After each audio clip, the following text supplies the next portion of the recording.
Hola a todos, en el vídeo de hoy vamos a continuar con nuestra serie sobre la historia del pueblo judío, del judaísmo, desde un punto de vista histórico.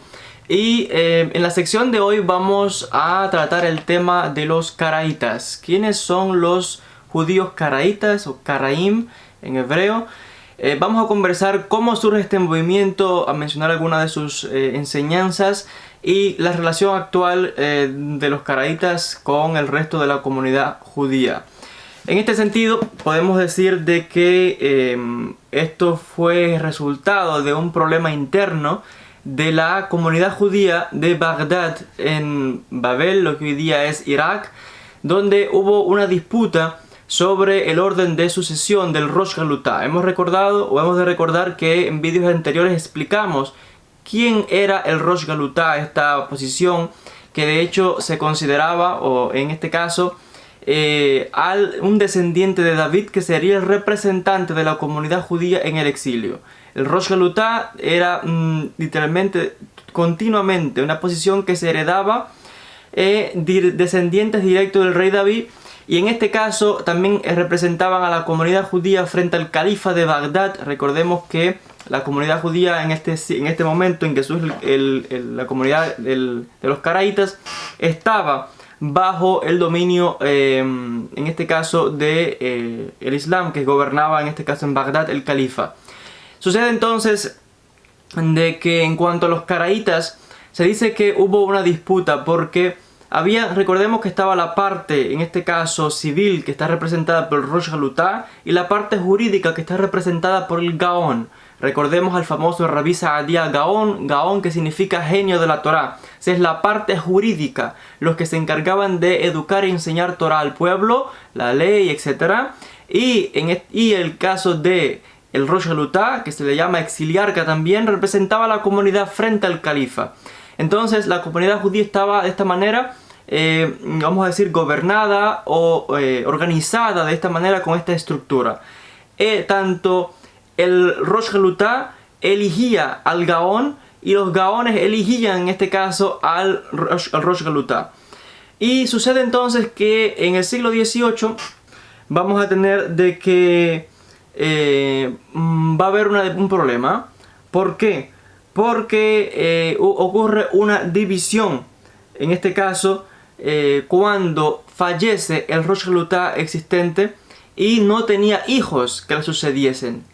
No tenía hijos, tenía dos sobrinos, uno llamado Anán y otro llamado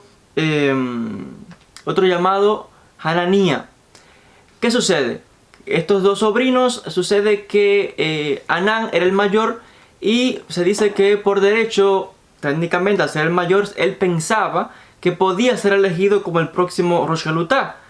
Pero los Gaones, en este caso, el Gaón no pensaba de esta manera, porque pensaba que los rabinos llegaron a la conclusión de que Anán tenía una serie de ideas heréticas, y en este caso, aunque es cierto que el cargo tenía que ser dentro de los descendientes de David, de esta familia que se heredaba, no de todos los descendientes de David, sino que era una línea, porque imagínense cuántos descendientes hay incluso hasta este mismo día, pero en aquella época era una línea que se pasaba, pero no, en este caso, literalmente, no tener hijos. El exiliarca de estos dos sobrinos se decide elegir el más capaz, el que se pensaba que tenía las cualidades y la capacidad de gobernar, no automáticamente al mayor. O sea que era el mejor, con las mejores cualidades para poder tomar esta posición. Esto, por supuesto, no le gustó a Anán, que de hecho formó tremendo revuelo, y el hecho fue que las autoridades rabínicas lo sentencian a prisión, lo llevan a prisión y sentenciado a muerte. En este contexto sucede que ¿por qué está sentenciado a muerte? Porque el mismo califa fue el que le sentencia a muerte, porque recordemos que la comunidad judía es reconocida oficialmente y legalmente, por tanto una rebelión dentro de la comunidad judía era una rebelión contra el califa, y lo mismo con las demás otras religiones que eran permitidas. Por tanto, sucede que uno de los amigos de Anán le dice: mira, si quieres en este caso convencer al califa de que no te dé muerte, tienes que mostrarle de que tus creencias y el movimiento que está contigo, porque había un grupo, una facción que estaba también con las mismas ideas de de Anán, y de hecho lo apoyaba. O sea que estamos viendo aquí que esto surge como una fractura de un movimiento político, religioso, pero mayormente político, porque es una posición, un cargo importante en la comunidad. Y había, por supuesto, diferentes partidos, diferentes grupos que apoyan a diferentes candidatos. Había un grupo que apoyaba a Anán. Y este amigo de Anán le dice: si no quieres morir, convence al califa de que tus creencias y tu religión es una religión completamente diferente al judaísmo, que no es una secta que se está separando, que no es una rama ni que tú te estás rebelando contra el judaísmo, sino que es una religión completamente diferente. Y de hecho se dice que fue a juicio ante el califa y convenció al califa de que era otra religión la que él había fundado, y de esa manera salvó su vida y surgió el judaísmo de los caraítas. Esta es una historia medieval. No sabemos si es cierta, no sabemos si es verdad, si es mentira. De hecho, los caraítas dicen que es falsa, que no es cierto, que sus creencias van mucho tiempo atrás, y de hecho ya no son pocos los académicos, los historiadores, los investigadores que concuerdan que es probable que las ideas del movimiento de los caraítas sean un remanente del grupo de los saduceos, que recordemos que durante el segundo templo estaban en pugna con la otra mayoría del pueblo, que eran los fariseos, los rabinos. Los saduceos tenían ideas muy similares a la que tienen los caraítas hasta este mismo día. Y vamos a explicar precisamente algunas de estas ideas y diferencias con el resto de la comunidad judía. Primeramente, es un problema de interpretación del texto de la Torá. Los caraítas rechazan completamente la Torá oral. Dicen los caraítas que el texto del Tanaj, lo que llaman la Biblia en castellano para que se entienda, dice, según los caraítas, ellos interpretan el Tanaj literalmente, o sea, la Biblia literalmente. Por ejemplo, en el texto de Éxodo 35 dice que en el día del sábado no se encenderá fuego en tus casas. ¿Qué hacen los caraítas? Toman esto literalmente y pasan el Shabbat, el sábado entero, en oscuridad total. Algo que no es la práctica de la comunidad judía, de la mayoría de los judíos. Otros problemas que tiene, o otras diferencias de la comunidad de los caraítas, es, por ejemplo, que en cuanto a la observancia, el día en que se observa Shavuot, una disputa que hubo entre los rabinos, porque recordemos que esto era una comunidad judía en Bagdad, académicos importantes, gente con conocimiento. Hubo una disputa en cuanto a la interpretación del pasaje de Levíticos 23, donde se habla acerca de la cuenta del Omer después de la Pascua, para mostrar cuándo caería Shavuot. Shavuot, recordemos que es la festividad de la entrega de la Torá, cuando se dice que Dios entrega la Torá a Moshe Rabbenu, a Moisés. Y por tanto, los caraítas tienen una disputa en cuanto al día exacto, a diferencia del resto de la comunidad judía. Ellos celebran la festividad de Shavuot en una fecha, en un día diferente, no igual que el resto de los judíos. Hay también otras disputas en cuanto, por ejemplo, en cuanto a Hanukkah. Ellos no celebran Hanukkah para nada, porque afirman que no es una festividad que está en el texto del Tanaj. Y como eso, otro montón de diferencias tienen igual, es un movimiento dentro del judaísmo, podríamos decir una secta con ideas diferentes. Igual también se le ha comparado con los famosos samaritanos, los shomronim.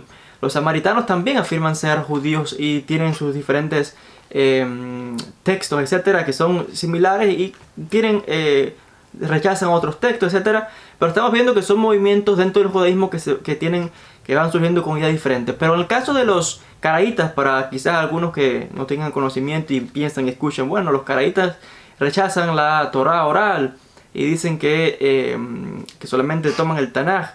Pero el hecho es que los caraítas, en cuanto al texto, por ejemplo, del Talmud, ¿qué dicen los caraítas? Ellos no consideran que sea Torá inspirada, texto que viene en realidad de Dios, sino que son enseñanzas valiosas, con gran sabiduría de los rabinos, pero que no deberían de seguirse al pie de la letra. O sea que los caraítas en muchos casos consultan las enseñanzas del Talmud, porque es la misma tradición de ellos antigua, ¿no? Son judíos igual, solamente que en un momento de la historia, en Bagdad, deciden separarse, pero tienen la misma tradición. Pero en este sentido, ¿cómo miran al Talmud? No, en este caso, no como un texto que sea una interpretación que se deba seguir fiel del texto del Tanaj, sino que más bien lo ven como ideas de sabios, de los rabinos, que contiene errores en el sentido de que no se puede tomar como palabra de Dios en el sentido de que se debe seguir estrictamente, no. Cuando tienen algunas dudas, puede ser que lo consulten simplemente como una referencia y que extraen sabiduría de ahí, pero no más de eso. Pero de hecho, no pensemos que porque rechazan las enseñanzas y los debates de los rabinos significa que son más flexibles en este sentido. Al contrario, los caraítas son de hecho más estrictos en la interpretación de la Torá. ¿Por qué? Porque si rechazan la flexibilidad de la interpretación, toman el texto literal. Literalmente es más estricto. ¿Por qué? Ya explicamos, dice el texto, no encenderás luces en Shabbat en tu casa, fuego. Ellos lo toman literalmente y están el día entero en oscuras. Esa no es la tradición diferente al resto de los judíos, donde sí se prende fuego antes del Shabbat y durante el Shabbat están las casas iluminadas. Pero para ellos no, cero. Y de hecho la literalidad del texto también es peligrosa. Hay textos, por ejemplo, donde dice ojo por ojo, diente por diente, cortarás su mano, cortarás esto. La pregunta es, hoy día no hacen eso. Pero si toman el texto literalmente, eso es literalmente. Ahora, a diferencia, el Talmud, que es los debates de los rabinos, la interpretación del texto de la Torá, dice que no, que eso no se puede tomar literalmente, que se debe interpretar como compensación monetaria, por ejemplo. Y así hay otras diferencias. O sea que, de hecho, hay algunos académicos, historiadores que piensan que uno de los motivos por los que la secta de los caraítas no convenció al resto de los judíos es precisamente porque eran más o son más estrictos que el resto de la comunidad. Porque si se toma el texto de la Torá literalmente, es bien fuerte. Porque alguien que lea las escrituras del Tanaj, lo que los cristianos llaman el Antiguo Testamento, y lo toman literalmente y cumplen cada uno de los puntos literalmente, verán que realmente es muy fuerte lo que se explica. Si no hay una interpretación de lo que significan los pasajes, es difícil de realmente seguir lo que está explicando. Y de hecho, esto es lo que algunos afirman de que no propició el florecimiento de la comunidad, también mencionando los esfuerzos de los diferentes rabinos en su momento, entre ellos el gran Gaón, Rabbi Sa'adia Gaón, de quien ya hemos mencionado, al Fayumi del Fayum en Egipto, que en su momento se convierte en Gaón en Babilonia, y de hecho pues combatió fuertemente a los caraítas. Los caraítas florecieron con el paso del tiempo y de hecho es sorprendente que llevan más de 1200 años. Hay que decir que es significativo este hecho. Florecieron durante la Edad Media en diferentes ciudades, incluso hasta en España, en Sefarat, había una comunidad caraíta que de hecho pues ahí tuvieron diferentes problemas, igual allá hubo diferentes problemas con la comunidad judía. Se establecieron también en Lituania, se establecieron en Rusia. De hecho, cuando en el imperio ruso convencieron al zar de que ellos eran una religión diferente al resto de la comunidad judía, y de hecho se salvaron cuando los rusos y de hecho los nazis posteriormente con sus movimientos e ideas de antisemitismo, pues los caraítas tuvieron suerte en este sentido porque se diferenciaron de la comunidad judía.